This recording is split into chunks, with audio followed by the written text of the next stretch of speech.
Peter, is there any talk of a late Hail Mary pass at the Democratic convention to replace Joe Biden, given the doubts that many Democratic voters themselves have about his ability to serve another term?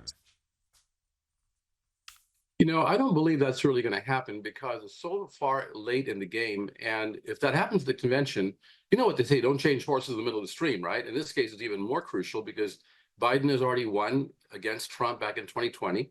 His numbers are, picking up. In fact, Trump's numbers went down with women voters in the last week by 5%. So there's a chance, again, state by state election. So it depends on the Electoral College. And if Biden can hold on to those swing states, which he's a little weak on right now in some of them, because in Michigan, he's behind Trump mainly because many of his voters that would support him may stay home. They voted uncommitted during the primary because they were upset with him on his position on Gaza. Those kinds of problems are what Biden is facing, but he has to make sure he can bring his people out to vote and generate the anti-Trump enthusiasm because they're not so much for Biden at this point.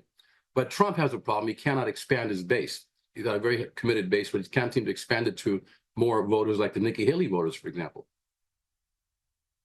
Yeah, that is such an interesting dynamic we're looking at in 2024. Just finally, one thing we do know, Peter, is there's still a long way to go, really an eternity in politics.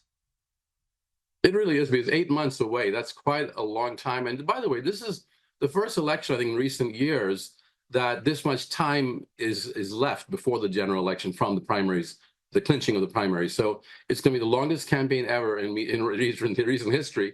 And it'll be interesting to see what could happen, what faux pas might occur. I would like to say that it's important the American people focus on the issues, though.